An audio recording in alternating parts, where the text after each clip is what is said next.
Hi everyone, welcome back to my channel. My name's Adrienne Keyser and I'm your over 50s fashion diva. And as you know, if you've seen any of my videos here on my channel, we talk about fashion, of course, but also beauty, lifestyle, travel, and anything trending in social media and any of those topics. So if you want to stay relevant over 50, then you have come to the right place. All right, that's my intro. If you've seen any of my videos, you know that that's the way I start all my videos.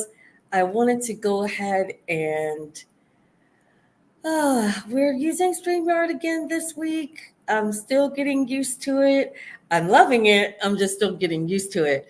But I wanted to do a live reaction video for the Costume Institute, the Metropolitan Museum of Art's Sleeping Beauties, Reawakening Fashion, the actual exhibit. We know that the Met Gala just passed. Oh, gosh, it was weeks ago already. May just flew by for me. Anyway, the Met Gala finished, but I still wanted to see the actual exhibition. And because I'm here in Belize, obviously I can't do that. The last time I went to the Metropolitan Museum of Art, it was right after Alexander McQueen had passed, and they did his collection at the Met. I grabbed my girlfriend, who's really not into fashion. None of my girlfriends are really that much into fashion. It's really just me. So I grabbed my girlfriend. We actually took the bus from Maryland to New York City to go and see this exhibit, and it was the greatest experience of my life. It was absolutely phenomenal. And yeah, I just wish that I were still in the States because I definitely would have gone to see this particular exhibition because I love fashion history and seeing garments from the beginning of time is such a treat and such a joy. I really wish I could have been there live to see it. But we've got the next best thing, YouTube. So I found a couple of videos.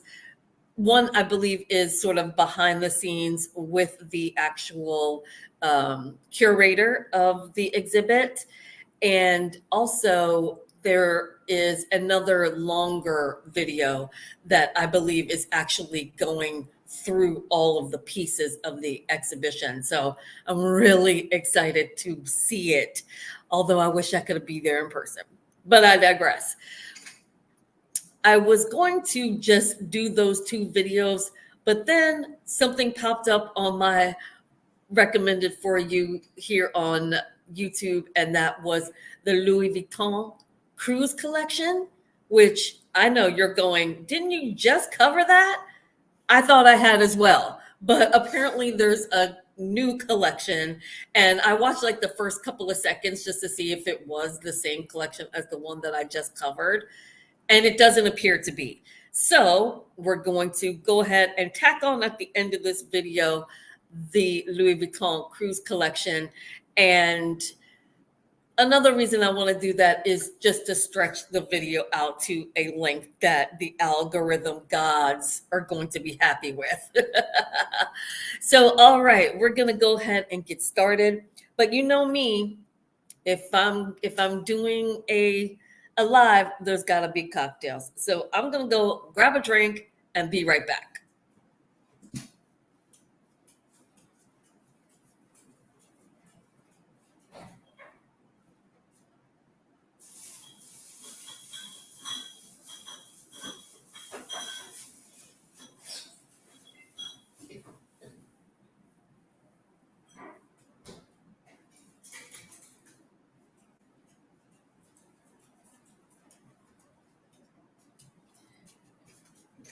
I don't really like to get my drinks in advance because I want them to be cold throughout the video. So that's why you always see me step off camera to get my drinks after I've already started my live. So I do apologize for that.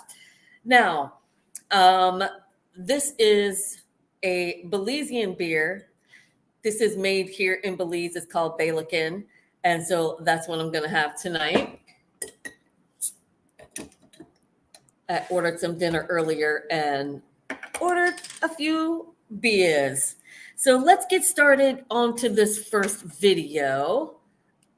I need to, and you guys, I can't figure out this whole lighting thing. I really do believe it has to do with me using my laptop, and it's just not giving me good lighting. I apologize. If I were doing it through my regular camera, we'd be good to go. And I will look into doing that for future lives just so that we can have some better lighting. Okay, I'm just popping up the first video.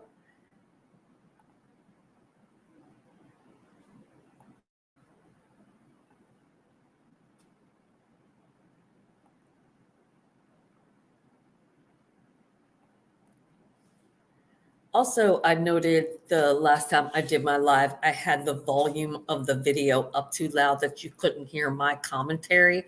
So I did turn the video audio down a bit. So let's go ahead and start sharing. Here we go.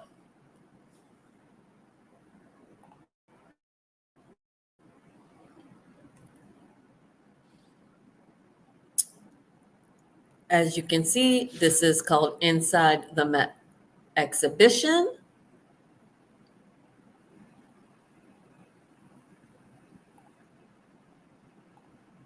People in the 18th and 19th century, they could actually control. All right, now we've got it full screen. I've turned the volume down. As you can see, it's only about 9 minutes or so. And we're gonna go ahead and get started. This is Inside the Met Exhibition, Sleeping Beauties, Reawakening Fashion. And this was hosted by Vogue. And the gentleman that is on screen right now is the curator. I can't remember his name. I'm sure it will be said somewhere throughout the video. All right, let's get started.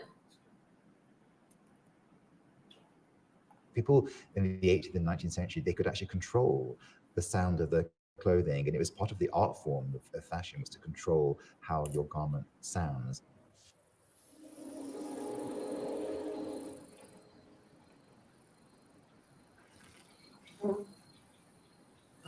So stunning. I hope you guys can hear me. Look at that. That's just incredible.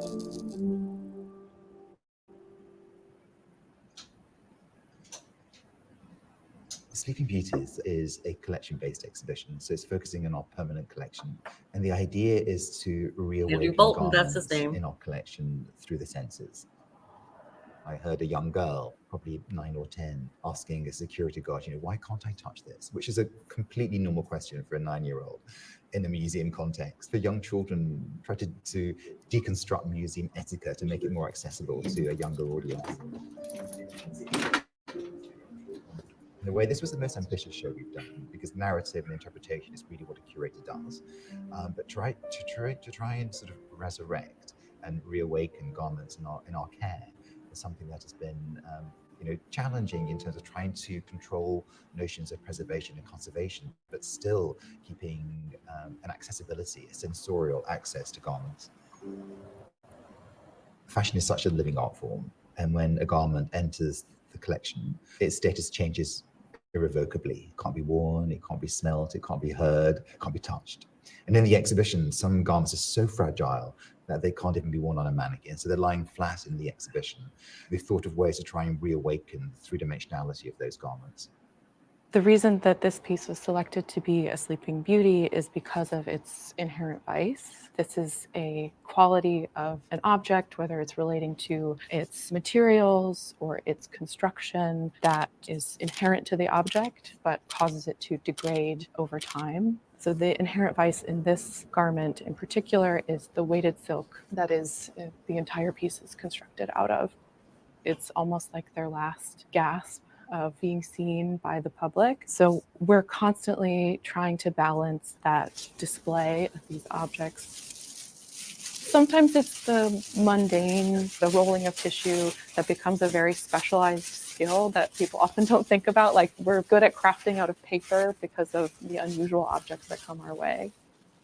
We're working on sort of proof of concept on how we want to display this. So this Fortuny gown has all kinds of tension going on with it with the pleats. Amazing. And we want it to lay nice Wow. and flat, but it also has a lot of splits and everything. So we need to be able to support that. So this is an example of our in-process detective work. Yeah, you got to kind of get up close and personal with the object, figure out what's safe about it, what's not. This is our other inherent vice, right? Where these heavy beads are contrasting against this very light silk that will pull on it, and if it was on a mannequin, could change the shape of the garment.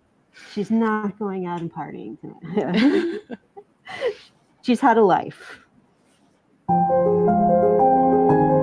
Part of a role of a curator and a conservator is obviously to preserve and conserve the garment. So when we acquire the garment, we store it in a humidity and temperature controlled environment, limited lighting. So in a way, it's in a sort of sleep mode. It's sleeping temporarily in our storeroom. And part of our job is to reawaken them, to preserve, but it's also to showcase, and also to showcase the original intention of that particular garment, which is Wearing Tom Brown, by the way. Love that. Love this Tom Brown outfit he's wearing. It's In a way, so clothing's like a amazing. finger You know, I love Tom You've got Brown. rose hats, lilac hats, carnations, and you expect to smell a rose or a carnation, but you're really smelling is all of the people, the person who wore it, but also the people who handled it all over the years. So it really is a sort of life history, a smellscape of a garment or an accessory.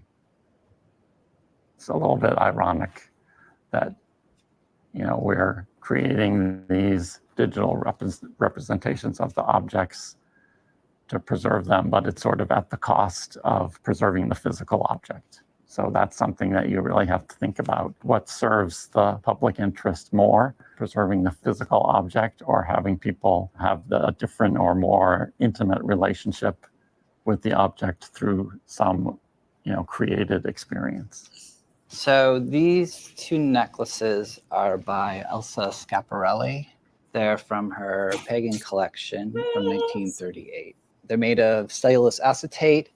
In our collection, we often see it as sort of imitation tortoiseshell, but Schiaparelli sort of recognized the creative potential of it. So with a lot of her collections, we see it being used just as basically a clear plastic. When it was originally worn, it would appear as if the insects were sort of resting directly on the wearer's skin. Schiaparelli was often collaborating with surrealists, and I think as a designer, she was sort of a surrealist herself. Cellulose acetate starts to degrade after about 50 years, and I think at this point, these are about 80 years old. Wow. We always try to aim for it to look seamless, as if it didn't take any time at all.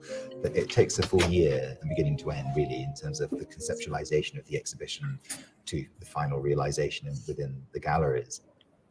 We've been working on dressing for the show itself for maybe a month now. This took a few hours.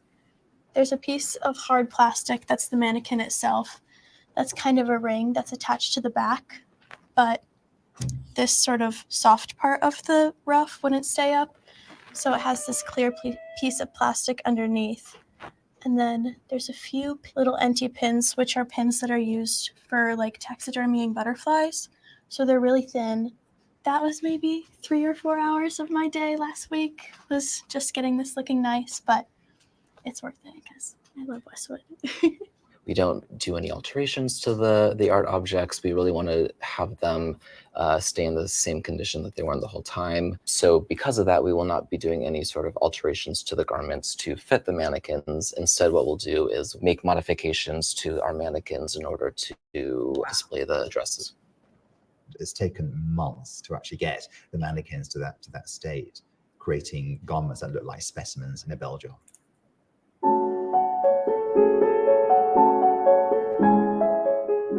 Fashion is such an important part of our artistic output that it's significant for the Met to collect it, to preserve it, to make sure that it can be appreciated by many generations moving forward. It's also important that fashion is being integrated as part of an overall story about cultural development, and of artistic dialogues that can happen here in this great institution.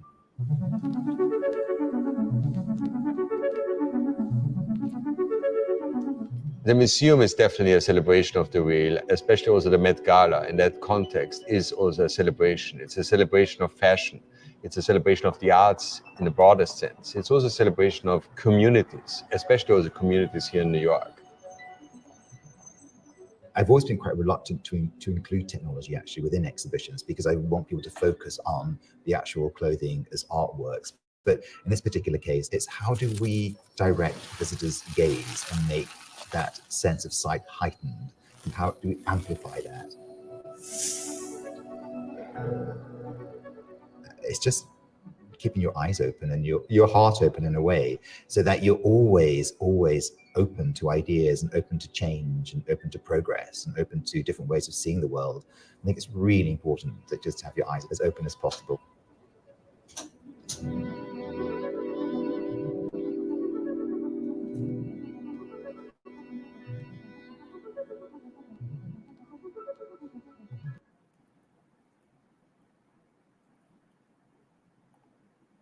Okay. Wasn't that amazing? I mean, oh, I absolutely love seeing behind the scenes. And I did write down a couple of notes. First of all, the way he talked about how garments actually, what do I want to say? How do I want to say that? They they entice your senses, all of your senses. So it's not just looking at a garment. You can actually hear the garment, smell the garment. That was really, really amazing the way that they talked about that, because you don't really think about those things when you see an exhibition going down. You don't think about, or I'm sorry, not an exhibition going down. What I'm saying is like, you don't really think about that when you see a garment going down the runway. If you've ever been to a fashion show or a runway show, garments make sounds. And when they come down the runway, it's part of the experience of watching it live. So I love that they talked about that. Also, those Elsa Schiaparelli pieces, like originally made by Elsa Schiaparelli, so incredible. And I think that a lot of people forget that Schiaparelli did such incredible jewelry. A lot of people in 2024 know Schiaparelli all about the pieces that have been on all the fashionistas, the young fashionistas who just now discovering Schiaparelli. We that have been around for a while that know fashion know Schiaparelli and know that the jewelry was just as important as the fashion for that house and for Elsa herself.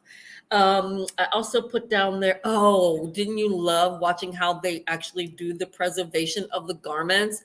The way the girl was talking about how she created the collar. Oh my goodness. And then the ladies, I love to see them when they put on the white gloves and they're touching garments. You just know that it's something special and amazing. But the way that they just so lovingly care for these garments, and they will care for them for the rest of these garments' lives. I mean, that's the amazing thing. And I think that thing that people don't really consider is that these garments are slowly but surely fading out of our history just because they are so fragile. They are fabric. I mean, fabric breaks down over time, right? So I thought that that was really incredible. And I don't think that a lot of people think about the preservation of garments when they go to see exhibits in museums or art galleries. So I thought that that was something really interesting. And the last thing I wanted to say was, when he talked about how they didn't use mannequins, that they actually created the mannequins for these garments. That was so super cool. And the fact that it took them months and months just to create the mannequins. Amazing. Oh, that was so fun. Now, I will admit, I did actually watch that video earlier. So I knew what was coming up. But this video that I'm getting ready to show, I have not seen at all. And this is supposed to be the actual exhibition. I don't know how much of it is going to be narrated.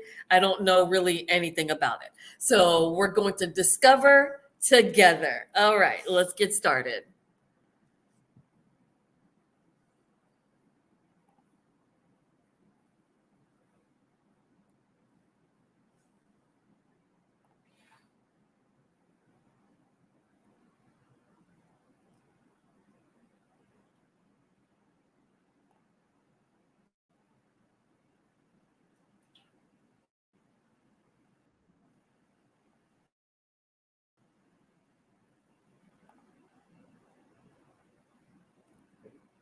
Again, I had them all saved in my watch later folder, so I just pulled it up. Let's get started.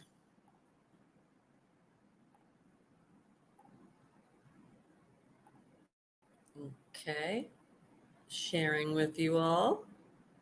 Okay, make it big. I mean, look at the opening shot. I mean, just look at that opening shot. That's incredible. Already excited. Already excited. Let's go.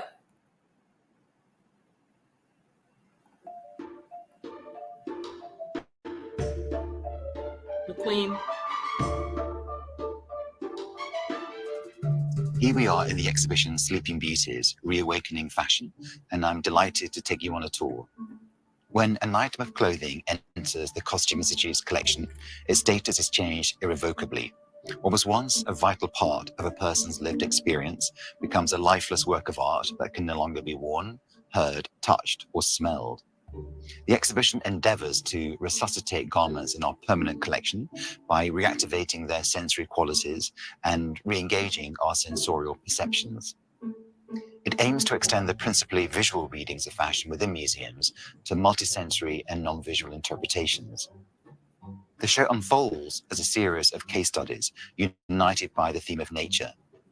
Fashions inspired by the natural environment are well represented in our collection, ranging from flowers and foliage, birds and insects, and fish and shells, motifs that constitute the three sections of the exhibition: earth, air, and water.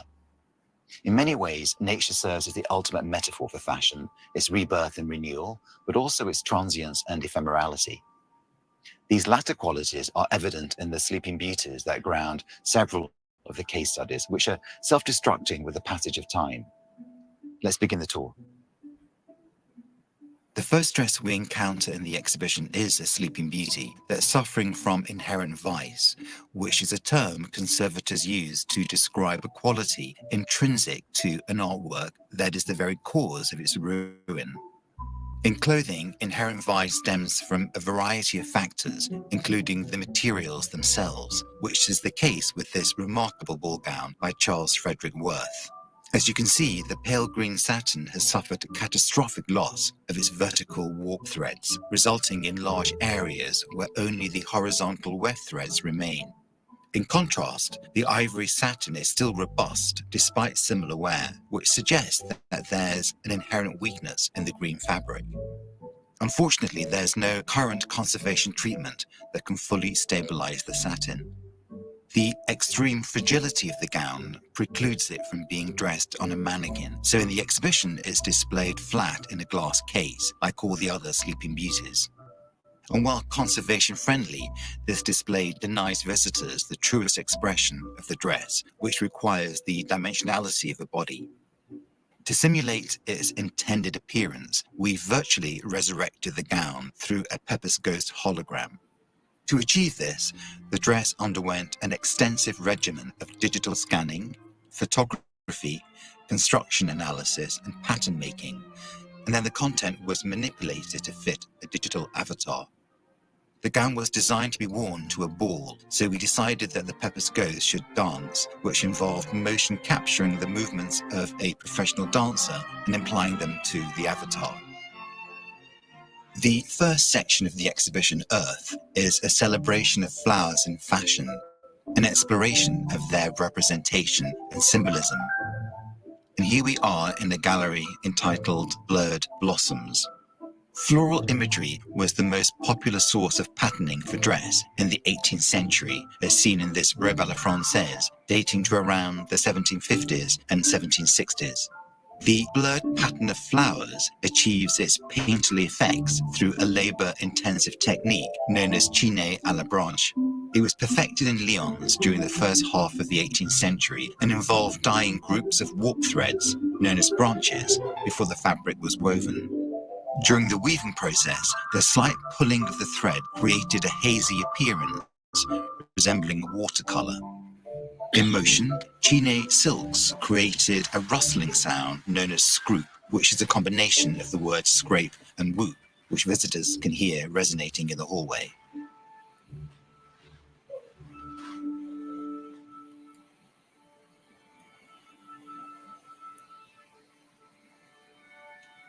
Here we are in the Red Rose Gallery.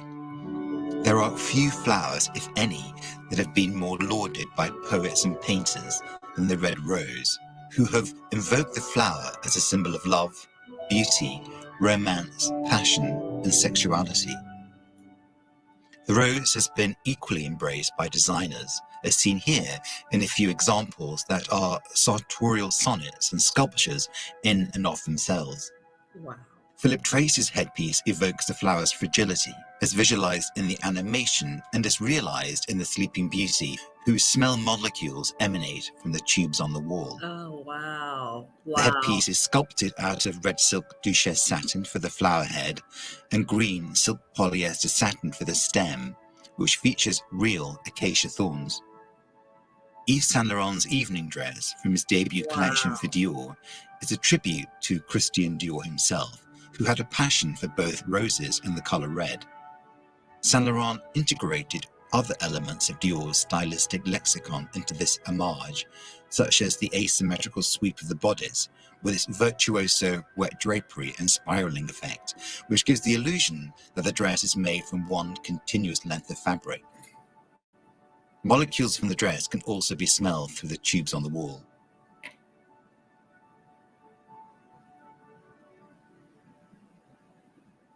This gallery is called The Scent of a Man. The two ensembles displayed here were featured in Francesco Risso's Spring-Summer 2024 collection for Marni, which was based on scent and the memories it induces. Each dress in the collection was sprayed with a scent, inspired by Risso's memory of a chance encounter with a young man on a visit to Paris at the age of 14. The decoupage-like appearance of the ensembles references an elaborate 19th century scrapbook that Risso found in a flea market in London. Both pieces are made of a cotton canvas base, digitally printed with a floral pattern onto which hand-cut flowers from the same pattern have been glued to the surface. This particular ensemble features hand-painted aluminum flowers on wire stems that can only be fully appreciated in movement. The sounds can be heard in the hallway, and they remind us that orality is no less pivotal in the recovery of memory than smell.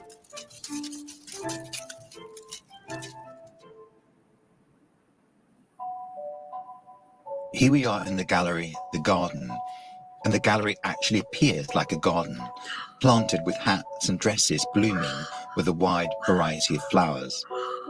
Seen here is Christian Dior's ball gown, titled May, which was featured in his Spring-Summer 1953 tulip line. It comprises a fitted strapless bodice and a full dome-shaped skirt, embroidered with summer grasses and red clovers. Wow. The embroidery was executed by Rebet, whose patterning of meadow gone to weed is strewn with the red clover's distinctive trifoliate leaves and a few rarer quadrifoliate leaves. Lily the Valley was Dior's lucky flower, and his seamstresses would incorporate a sprig of the flower into the hemlines of his dresses. This coat was featured in Jonathan Anderson's Spring-Summer 2023 menswear collection for Loewe. Its verdant display of organic embroidery, which negotiates the paradox of nature and artifice, serves as a metaphor for fashion's ephemerality. The coat was a collaboration with Paula Alagui Escalona, a bio-designer who cultivates plants to grow on clothes to create a more conscious and sustainable fashion Wow. industry.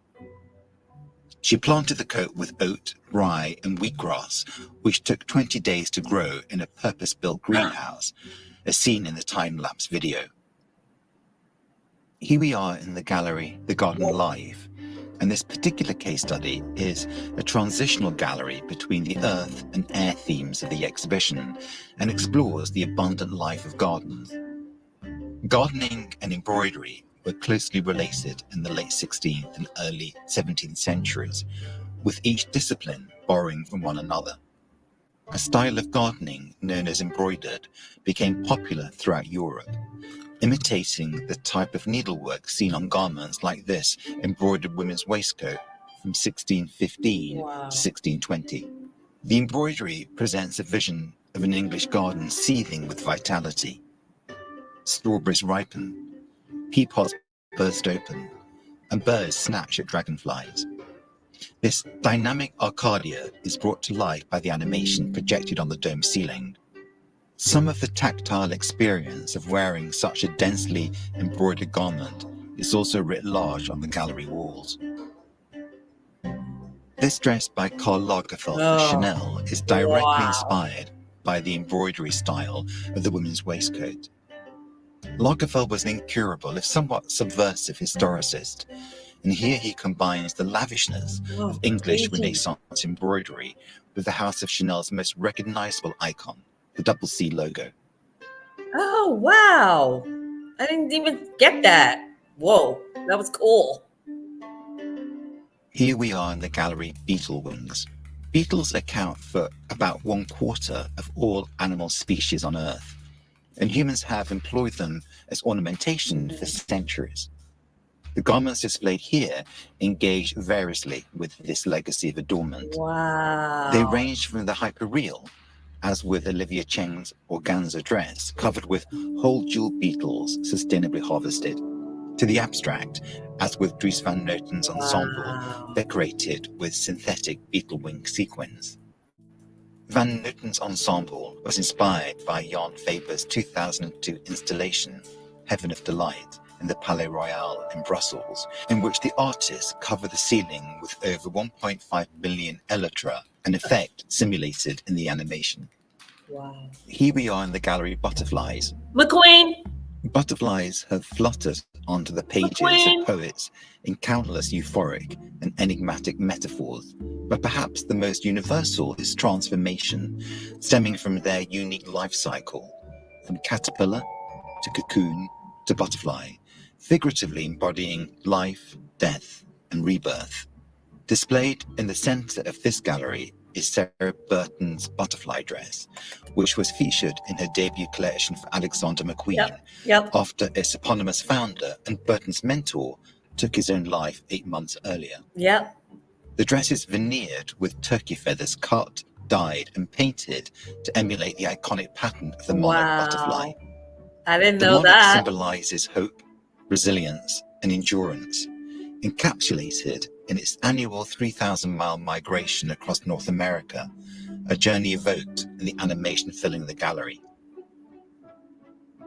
Milkweed, which is the only plant on which female monarchs can lay their eggs and from which their caterpillars can feed, provides critical fuel for the insect's annual migration.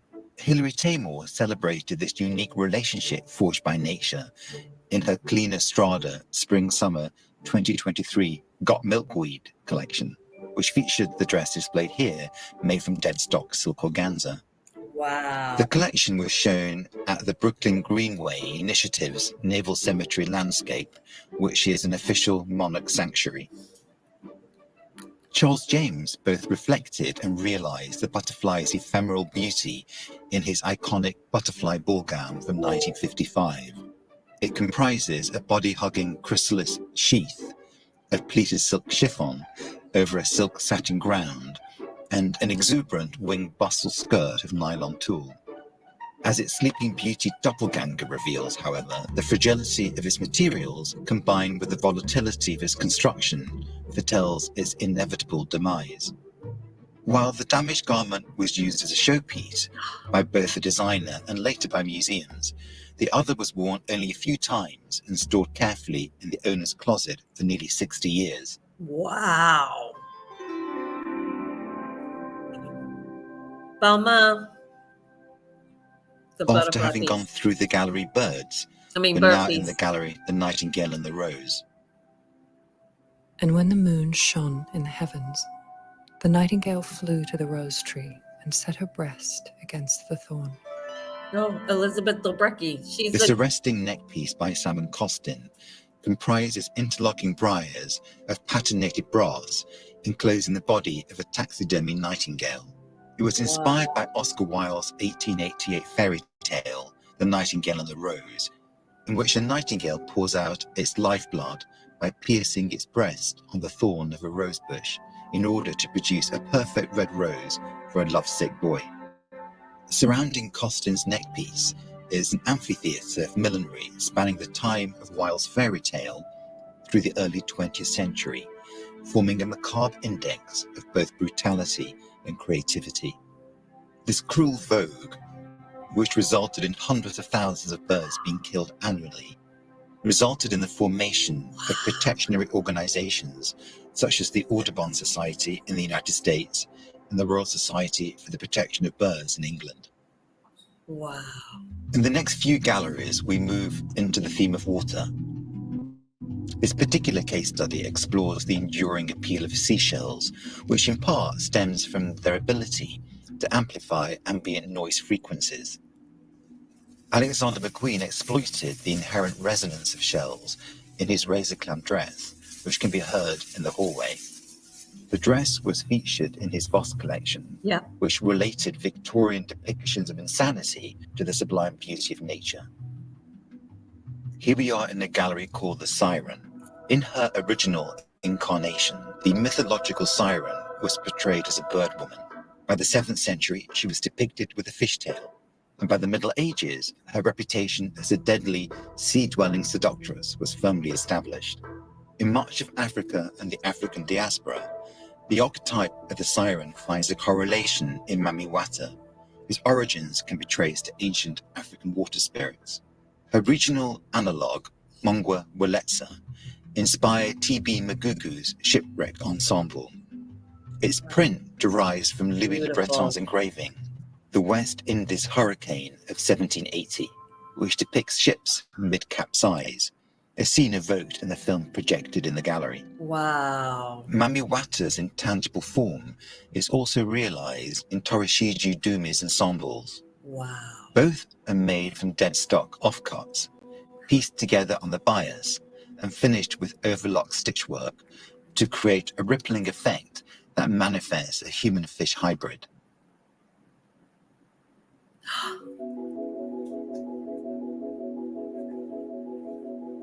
Here we are in the final gallery, Wow. The Mermaid Bride. This bridal ensemble belonged to New York socialite Natalie Potter, who wore it at her wedding to William Conkling Ladd on December the 4th, 1930. Its cathedral-length train features an expanse of interlocking scallops that recall undulating ocean waves and the concentric circles of seashells. Designed by the Calosseurs at the dawn of the Great Depression, it's devoid of lavish surface embellishment and is made of a blend of silk and cellulose acetate, which was an emerging synthetic fiber that provided an inexpensive alternative to silk.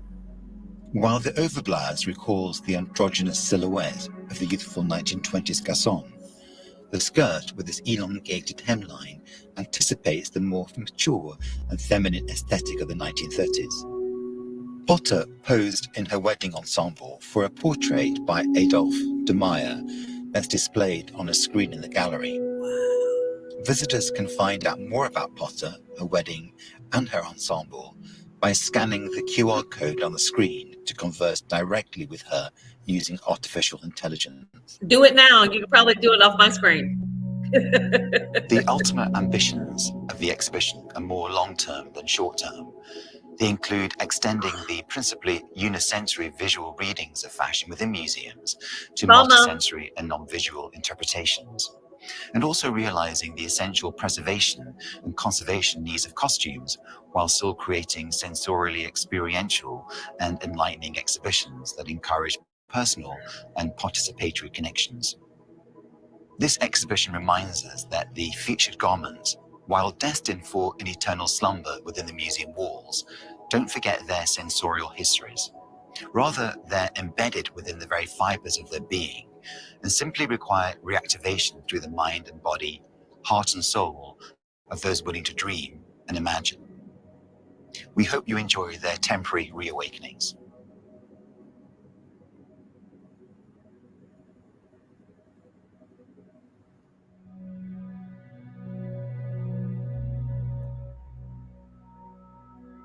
Oh,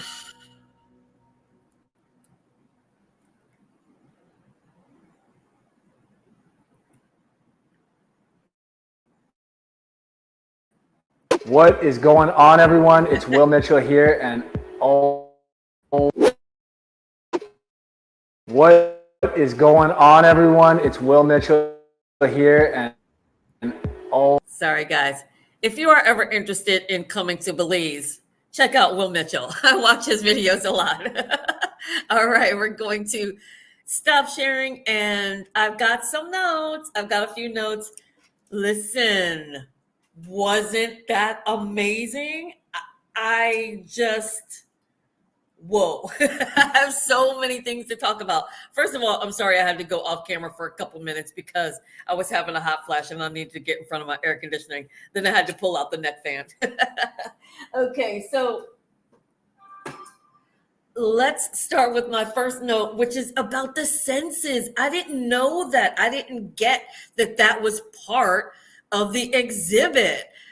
That was amazing. I mean, because people don't think about garments and all the senses. I mean, you just think about clothes you put on, but you don't think about the way cotton smells, the way silk feels on your skin. You don't think about all the senses that go into wearing a simple garment. I mean, look, the top that I'm wearing right now, like it's not just has texture, but it also makes sound. You know what I mean? Hopefully you can hear that. You may not be able to, but you know, rubbing against these beading makes a sound. Oh, I didn't even know that that was part of the exhibition. So that was amazing. The other thing, Philip Treacy, if you didn't know, now you do. If you know, you know. Philip Treacy, one of the greatest milliners of our generation. Of course, there's been amazing milliners throughout history, but in our generation, Philip Treacy is unmatched. He's unmatched when it comes to hat making.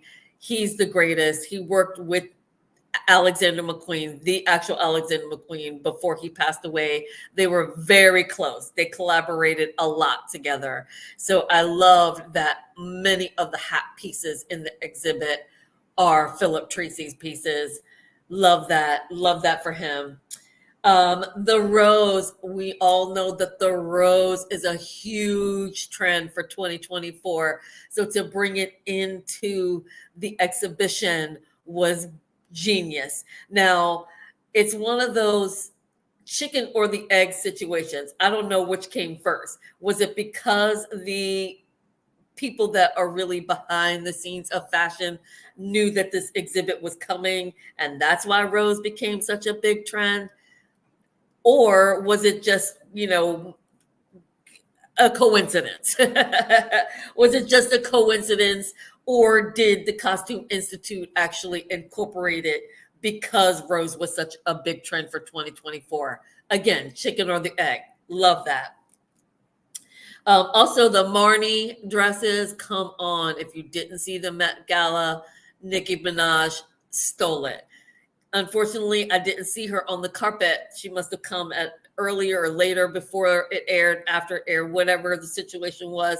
But her in that Marnie piece and all those enameled butterflies, or was it flowers? Enameled flowers. You could just tell that they were going to be noisy, that they were going to make a lot of sound. And I love that. So I love that they push those morning pieces. And then again, I wrote down here the senses.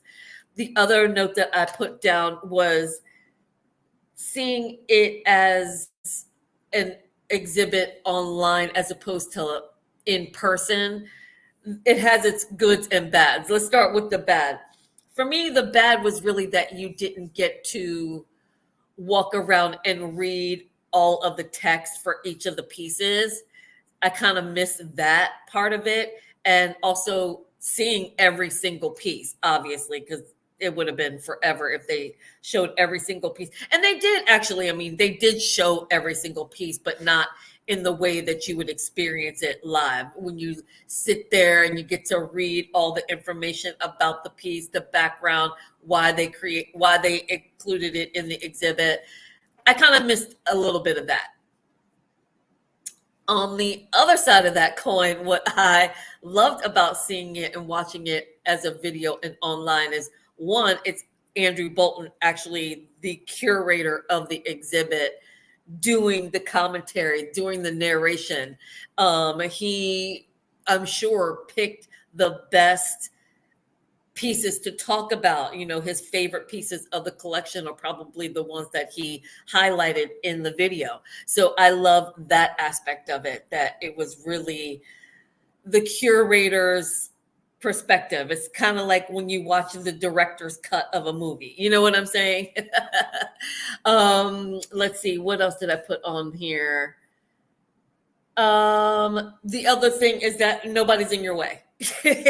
You know, when you go to see an exhibit, especially one as popular as this one, I'm sure those first couple of weeks, and probably now, is still really, really crowded. I mean, it's going all the way into September. So this summer, it's going to be a highly sought after event for the summer. I know it. So I love the fact that I don't have to be looking over people, because, you know, I'm short stature, looking over people to try to see the text and pushing through crowds of people. I did not miss that at all.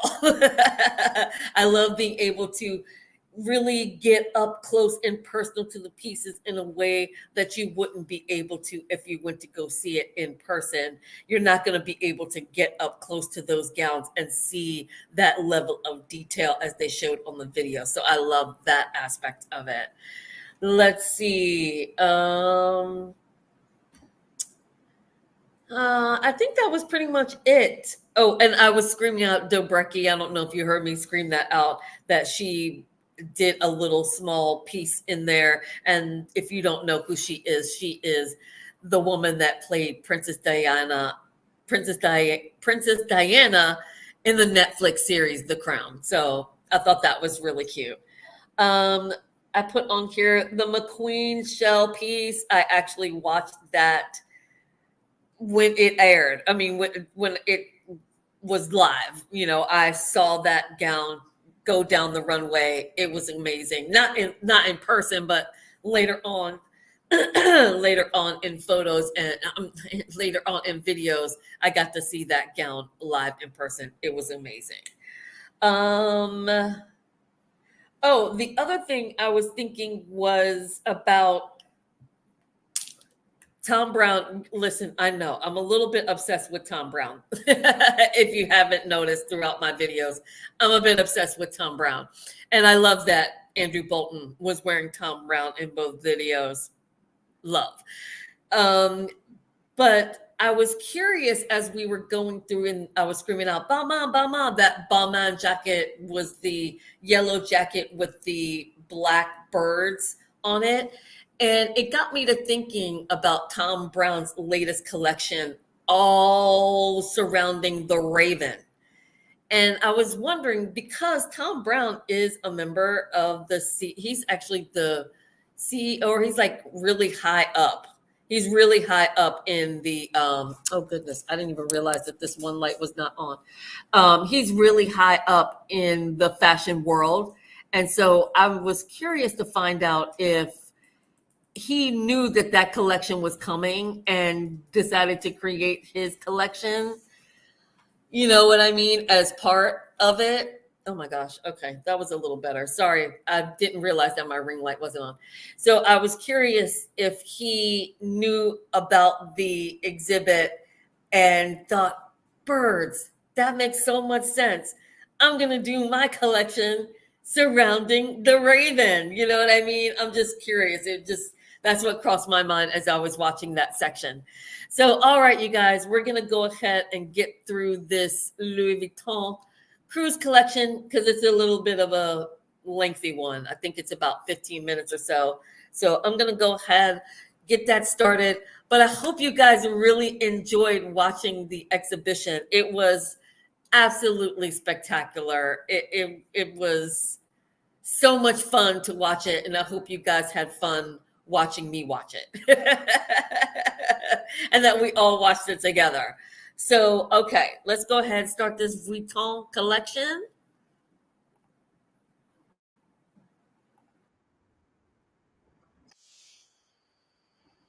Okay, come on now.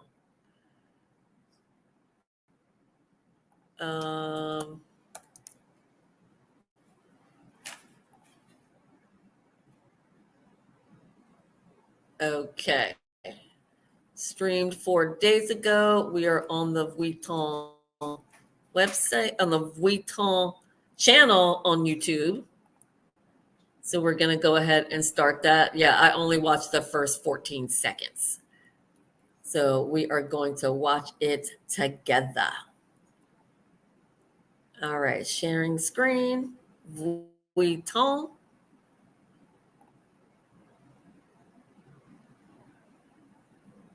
Now I will lower the sound on this just because copyright.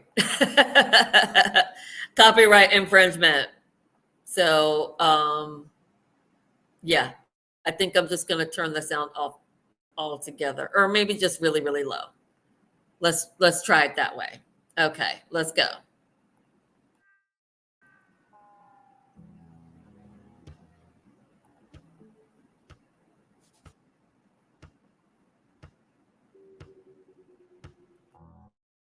Oh, didn't make it big screen. Sorry. There we go.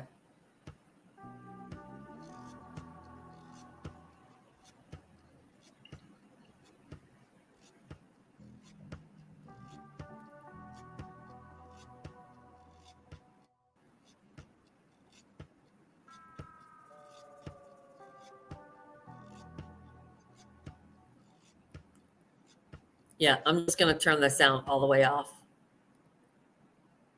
Ooh, look at that venue. Wow.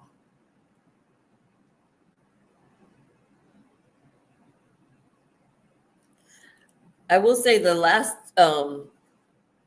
Vuitton collection I watched, I was kind of on the fence about it, which was that last cruise collection that I just did like, what, a week ago?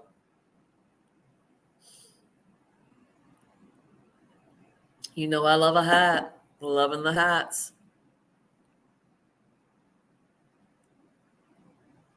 And if you didn't get a chance to watch that cruise collection video, you're probably wondering why it is a lot of these pieces look very fall winter. And the reason is because the cruise collections come out around December. And that's when the rich people go on vacation. So that's why a lot of brands put out a collection around that time.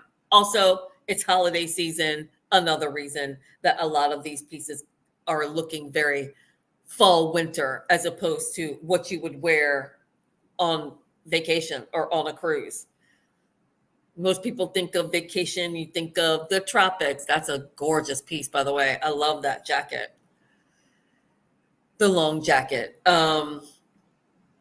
Yeah, most people you think of, oh, it's going to be a cruise collection. There's going to be a lot of bathing suits and swimwear, you know, a lot of bathing suits and shorts and no. All right, Nicola. I'm feeling these.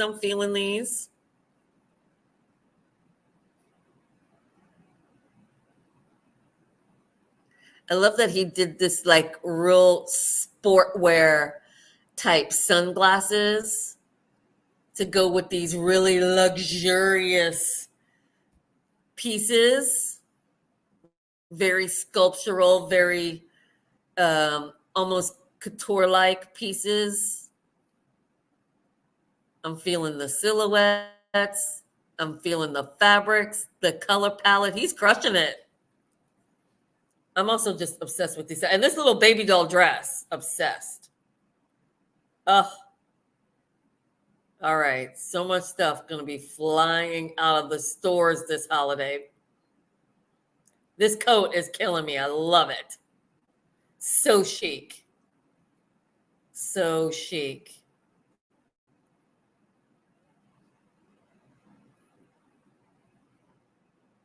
Wow. Okay. I would have liked to see the shoes a little bit more. Oh, very okay. A fringe boot, leather fringe boot. Okay. That's fresh. But I do have a thing about shoes like that. I was actually going to make a whole video about it where, shoes that are like that are going to get ruined in city streets. You're going to spend all that money for your gorgeous boots to get ruined, but I still might create that whole video.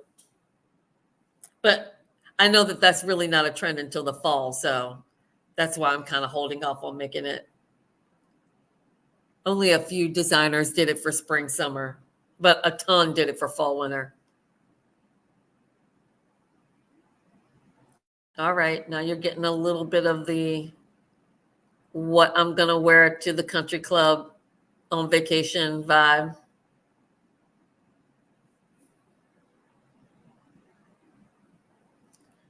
This is the country club gala. This is the holiday party at the country club attire. All right, all right.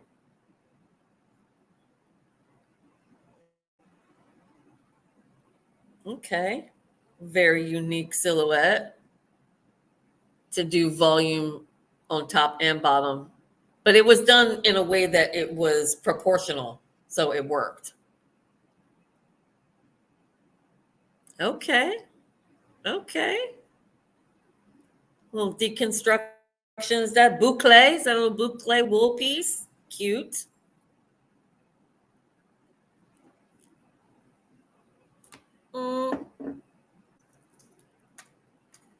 It's all right.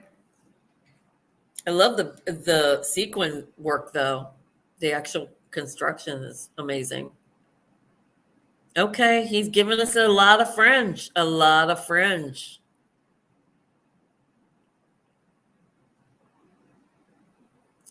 And that is all attributed to the Western trend that's real heavy for 2024. It makes sense. I'm just surprised that he's going, it's almost like he's sort of setting the bar for it to go into 2025. And I was hoping that the Western trend was going to die. Not that fringe should die, just the whole Western trend should die. But I love that he did fringe in a not necessarily Western way. I'll say it like that. Okay, a little harness piece over that.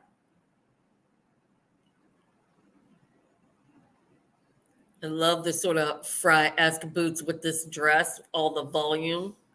Love that. Yeah, walking on the city streets, those boots are going to get ruined. But I love this look.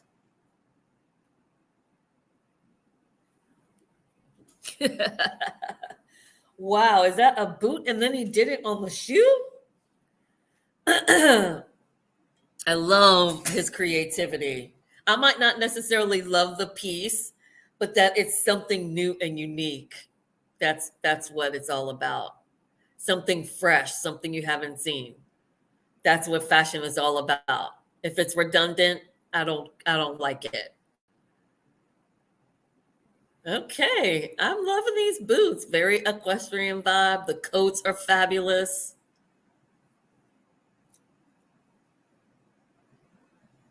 Oh, okay. You know what? I didn't even notice a lot of the bags, but I'm loving these little structural bags. Cute.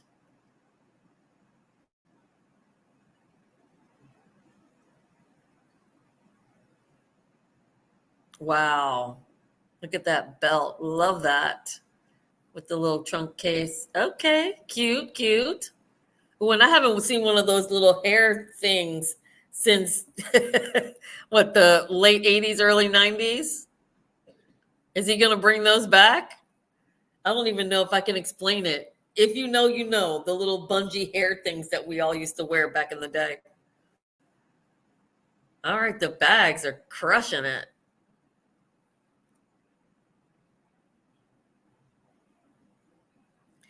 Interesting. It's almost like the Balmain thing that Tracy Ellis Ross wore not too long ago, but it was better than the Balmain piece. Oh, I love this piece. Oh, the fringe is just yes. Look at the volume. Look at the color. He is leaving no crumbs in this collection. Okay, eating it up, leaving no crumbs. It is eating. Oh, look at this piece. Love. Wow. This is way better than the last collection I covered. Oh, look at the little double bubble. It's a double bubble. Oh, the lace. He is crushing this. All the different silhouettes. I mean, all the tucking and the draping. He is this little vest. I'm obsessed. All the ruching and oh, he's killing it. Look at the jewelry, the big chunky earrings. I mean, look at that. Look at that skirt. Oh, and the ostrich vest, little bolero piece. Stop the madness. Oh, look at the boots. Look at the boots and the pants and the corset and that was amazing. Wow. Look at these boots and then the pants. They come, I mean, shut up. Look at that. The oversheet piece. Oh my word. Listen, you might not love it. For me, as a fashion stylist, when you see things that are fresh, things that you have not seen on the runway, it's everything. It's everything. That's what you want. That's what you like fly to Paris to sit in these rows and spend thousands and thousands of dollars to be there. You want to see this level of excitement, this level of look at the back of the boots. Oh my God, I'm so obsessed with these pants and the boots. I'm sorry. Okay, but that's what you spend all the money to go and see these runway shows for, is you want to see this. You want to see something fresh and you haven't seen it before and it's amazing. And that's what it's about. In my world, that's what it's about. Look at the design, the colors. I mean, nothing negative. He crushed this.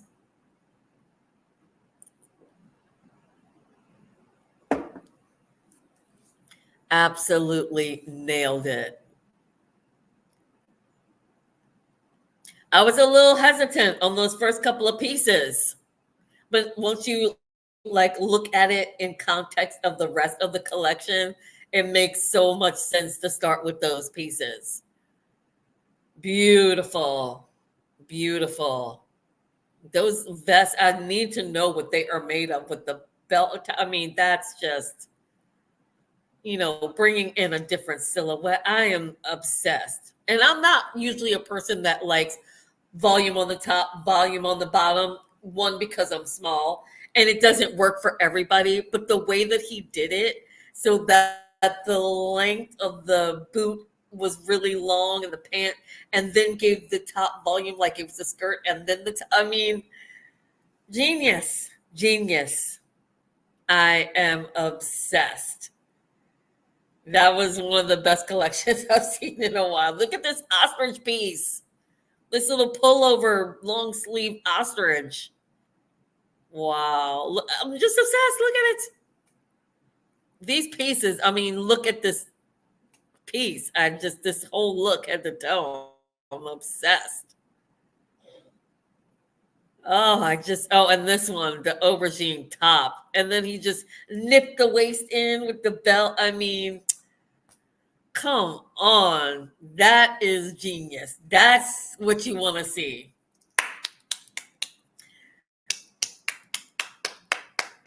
I mean, and all the hats.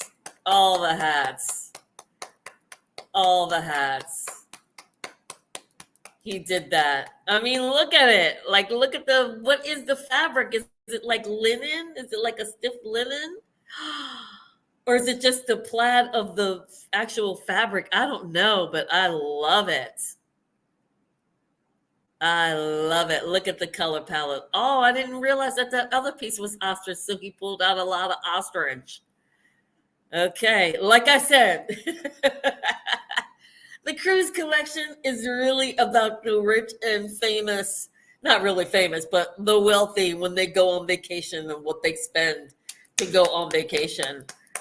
You know, they want luxury like that because when they're off gallivanting, whether it's the ski slopes or the Caribbean or whether it's, Paris, Cannes, whatever it is, they want to look rich. So that's what these cruise collections are all about. And he delivered. He delivered on all levels. He crushed this collection. Like I said, he didn't leave any crumbs. No crumbs left. Wow. Absolute wow. This piece, this aubergine top, I need it. Yeah.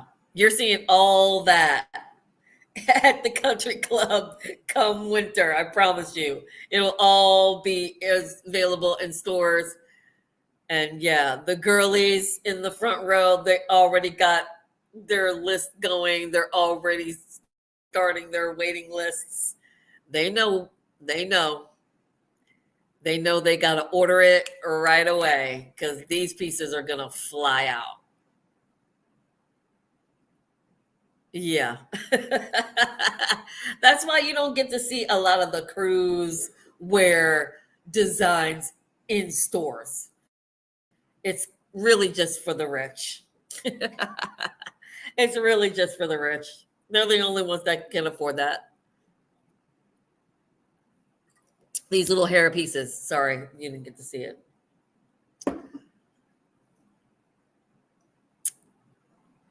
If he brings those little hair things back on trend, come fall and also next year, I'm gonna die.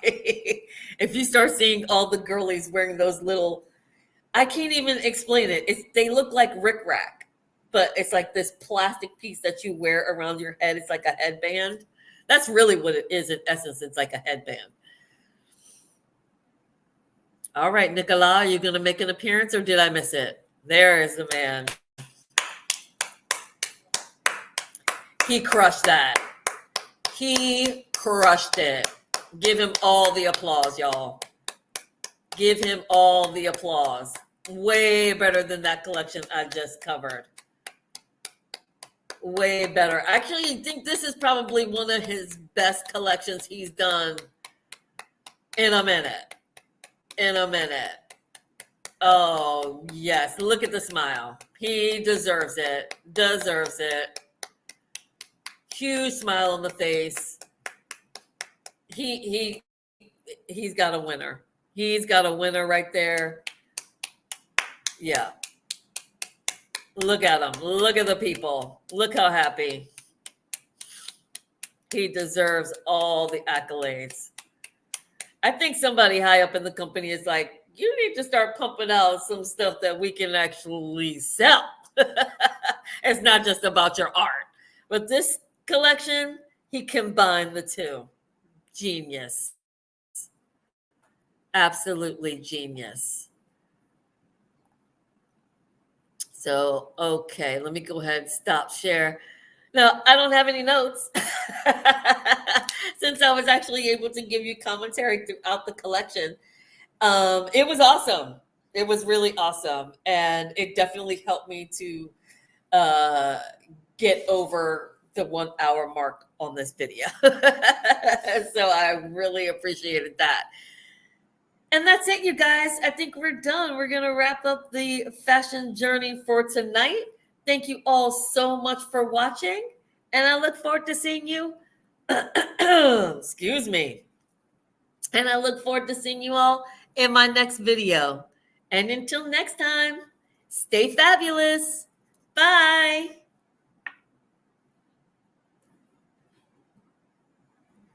I know it always takes me a second to end my live stream with the StreamYard. I'm still learning. I'll get there. All right. Good night, guys. Oh, and I forgot that I'm recording this on Memorial Day in the States. It's not Memorial Day here in Belize, which is why I forgot about it. But happy Memorial Day, everybody. And I hope you guys have an amazing summer. Make sure you subscribe so that you will know the next time I go live and the next time I've got new videos. I've got a couple of Amazon videos coming up. I've got some summer haul videos coming up. I'm also going to be doing a come shopping with me because I need some new tops for the summer. And yeah, lots and lots of more fashion and beauty content coming. Oh, the other thing is I'm going to be doing a bunch of makeup videos in the month of June. And the reason is because there are 2 big movie premieres that are coming out in June. I'm not going to give it away. You got to subscribe so that you will know that I'm actually creating makeup looks surrounding the movies that are coming out in June. So, all right, you guys, thank you all again so much. And I'll see you guys soon. Good night. Bye.